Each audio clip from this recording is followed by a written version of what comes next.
Store owner Karen wants to speak with my manager. Instantly regrets her decision. This happened about 13 years ago. I was a field service engineer for a national retail chain. Basically, I was the IT guy who drove around in a company vehicle servicing the computers, networks, and other stores. The way the company was organized, there were corporate employees and then there were retail employees. Being a corporate employee, I received corporate stock as a small part of my salary. And my starting pay was 3 times the rate of any store manager. Because I was always putting out fires, I often found myself in awkward positions of dealing with store managers who honestly thought that they were the store owners, and that I was just the hired help. This was truly ironic, as I actually did own a very small piece of the corporation where the average store manager did not. One day I got orders to replace a server in a store not too far from my house. I worked out of my house but kept parts in the truck and also the back room of another store nearby. So I show up to the store wherever the server needed to be replaced. It was my second stop of 3 scheduled for that day.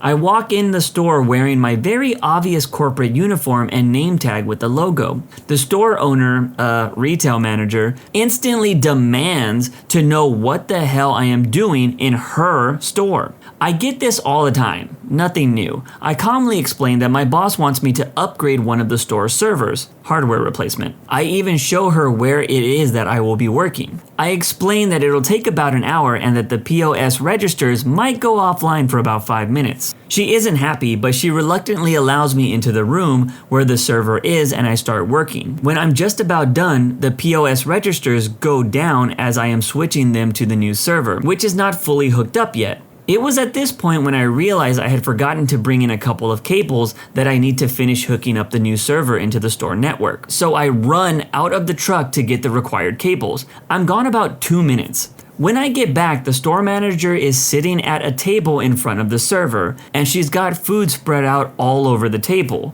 The server is under the table, and I tell the store manager that I need to finish hooking up the server. Gestures under the table. The store manager tells me I'll have to come back in an hour after her lunch break. I'm shocked in total silence. Then a cashier bursts into the room, panicking that the registers aren't working, and the checkout lines are starting to get backed up. I explain to the manager that I have to fix the server now or the registers will not work. The manager tells me I should have thought of that before I started working in her lunch break area. I calmly tell the store manager that she'll have to take her break later or find somewhere else to eat her lunch. She tells me that I'm rude and incompetent and demands to speak to my manager immediately. Okie dokie.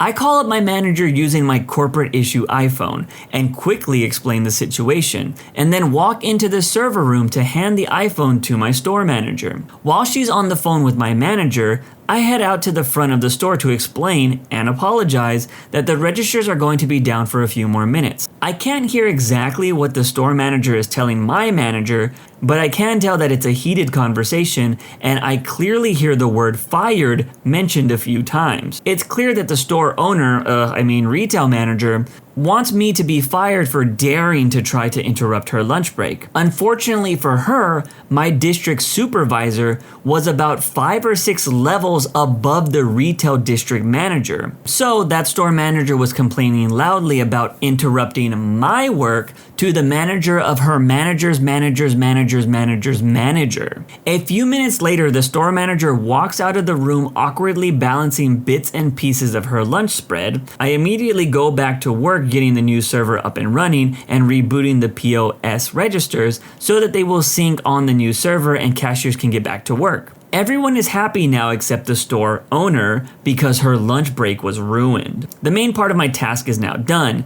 but it does take me about 15 minutes to clean up my mess and reorganize my truck to get ready for the next stop, which will be at about an hour drive away from my current location. As I'm doing this, I see the retail district manager, I've met her before, going into the store. She walks back out of the store with the former store manager who is carrying a box of her personal items. Bruh, this story was fantastic. I love when entitled people get owned by people that are in higher positions of power than they are. Because most of the time, those people that put them in their place are usually chill, nice people. So it's always great to hear about someone getting owned by kindness. You can't talk to paying customers like that. Fine, consider your meal free, now get the hell out of here. This is not the story I wish it was based on the title, and for that I apologize. Running the drive-thru for fast food has its ups and downs. The ups are when we manage to find the humor in the stupidity, weirdness, quirkiness of others, and the downs are when we're treated like absolute garbage. I start off by saying a quote that my manager said. Dave Thompson, the founder of Wimpy's. Once a customer insults an employee of mine, they're no longer a customer. If this was an actual quote, I could truly say that this is the MC. But it lies truly in the factor that the customer I'm about to write about didn't pay for her food. I wouldn't let her. So Mumbles McGee comes in hot on the drive-thru, sputtering her seriously unintelligible garbage to the tune of, I need a burger with pickles and onions on mustard, not ketchup, and mustard and no mayo and chocolate chunk. This is exactly how she sounded. Except chunk really sounded like chunk the way she pronounced it. I tried to explain to her as she rattled this off that first, I need her to slow down, and second,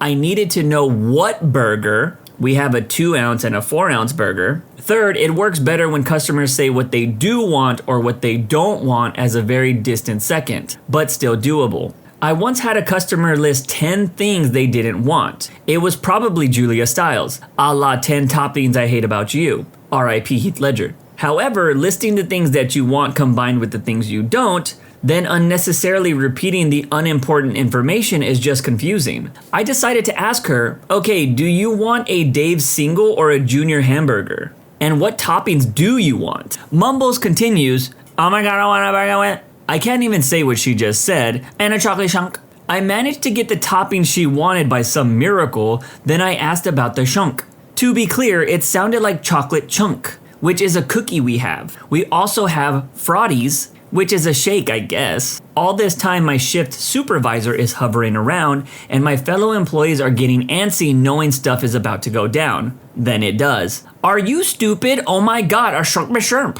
I swear she got less intelligible with each passing second. I almost called an ambulance, but I was too angry about being called stupid. I said, ma'am, I am doing what I can with what you're giving me, please pull forward. Screech! I think it's hilarious how people call others stupid and are literally the dumbest and stupidest looking people I've ever seen. She didn't disappoint. Ratty hair, rosacea, late 50s, dumb look on her face that she's trying to look angry, but I ain't buying it. Look too forced. Frank Gallagher wouldn't give her the time of day. By the time I decided I'm going to tell her off, she pulls up and starts spitting at me while saying, "Where's the manager?" I interrupt her by quoting my other manager. I remember they said, "Ma'am, you can't go insulting our employees because we don't understand you. You need to shut up." My shift supervisor chimes in, "OP, you can't be talking to paying customers like that."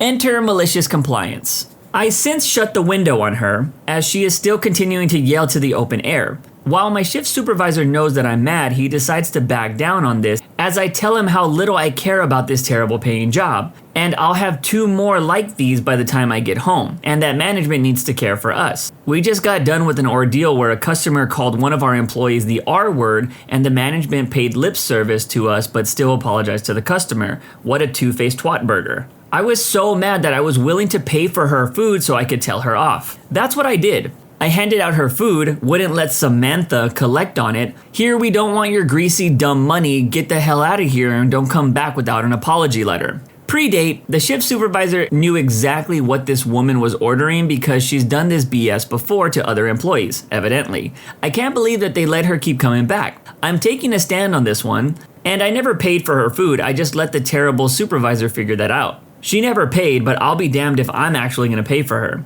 By the way, chocolate chunk means chocolate frosty. Who knew? There is an edit here. A little background information on why, how we do what we do. I can tell you that answering, "Welcome to Wendy's, what can I get started for you?" 590 times gets tiring. By the 300th time, I'm worn out, but still intelligible. I know how our POS system works, and I know that if you start saying something like, "Yeah, I need 3 4s, 4 4s, a number 6 combo, etc., I will stop you dead in your tracks, because I need to enter the size of the combos. I need to enter the drinks and make them as you say them, and thirdly, I need to know which 4, junior bacon, crispy chicken, 3 McCheeses. If I don't enter the specific order, it throws off the kitchen. It just screws up the orders. It slows down our time, your experience, your freshness of food. Most people have figured out how to order it effectively. Like, Yeah, I need 3 crispy chicken 4 for 4s, all Sprites and BBQ sauce for the nuggets. I'm sorry, scratch that, 2 Sprites and a Sunburst melon lemonade.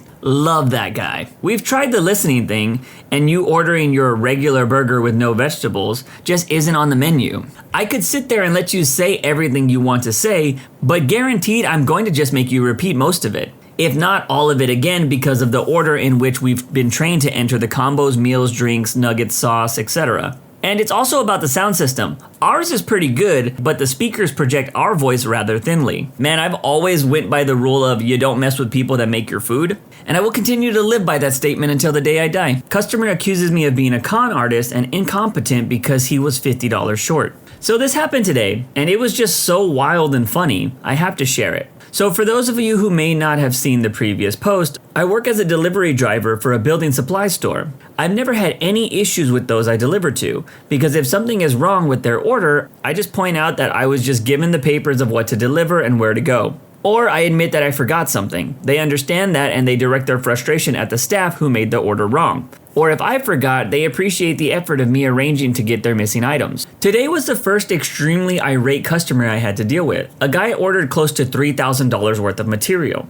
They were paying cash when I arrived. So our rule is that you get the cash first, then you give the materials. I get there and this guy looked rough. Either like he's been on something for years in his life or he still was. I go through the routine, asking him where he wants the stuff to be placed, etc. Then I ask him for the money. He starts counting off the bills, handing them to me faster than I can verify the amount. At one point, I noticed that he claimed that he handed me $400. I saw it was really $350, and I pointed that out, and he claimed that it was all there. When I count the last amount, I noticed $50 was missing. Thinking maybe I miscounted to be safe, I recounted 3 times. Each time came up $50 short. Important to note, in order to safely count, I sat the money on a cooler which was not directly in sight of the customer, but he was watching the whole time. So I tell the customer who has a friend there that there's $50 missing. He claims that there shouldn't be because he had counted it beforehand. I told him that unfortunately I counted it 3 times and each time it was short. He starts getting angry, saying that it was correct and that he counted it all beforehand. I hand him the money, say that he can verify, so he counts and sure enough it comes up short.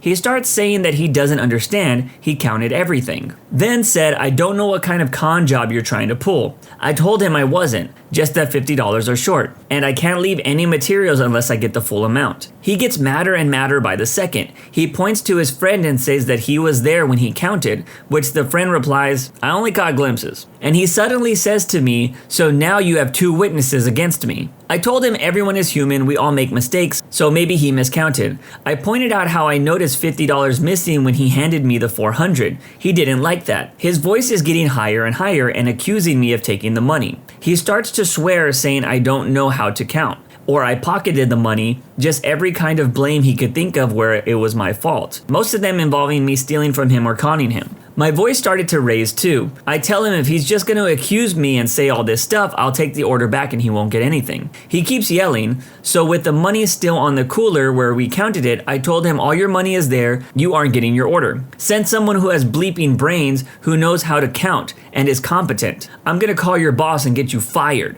At this point I had it, and I told him to go ahead and call my boss. This dude's attitude was terrible. So he yelled, I have a bleeping great attitude. I replied, you're throwing a tantrum like a 5-year-old. So I got in my vehicle and drove off. As soon as I'm back, I informed the staff what happened. At that point, that's when the customer phones. While the worker is dealing with him, since my bosses weren't at the store, I called them and make them aware of the situation. They assured me that everything was fine, that I did the right thing. I wasn't worried about that. I just wanted them to be aware of the situation. So the worker got off the phone saying that they're sending one of the other drivers back so I wouldn't have to deal with it. I warned the driver that the customer was short on money, so be careful. The worker dealing with the call told me what he said. He was making it look like he was the victim, saying that I was accusing him, that I wouldn't let him recount, and I was the first one to start yelling. My coworker brought on several points that I mentioned about what he said, and he said, yeah, I was a little rude, I shouldn't have said that, but this just ruined my day. Tell the driver I'm sorry, I was just angry because I was being accused of not having all the money. My coworker pointed out that that kind of behavior is not tolerated towards drivers,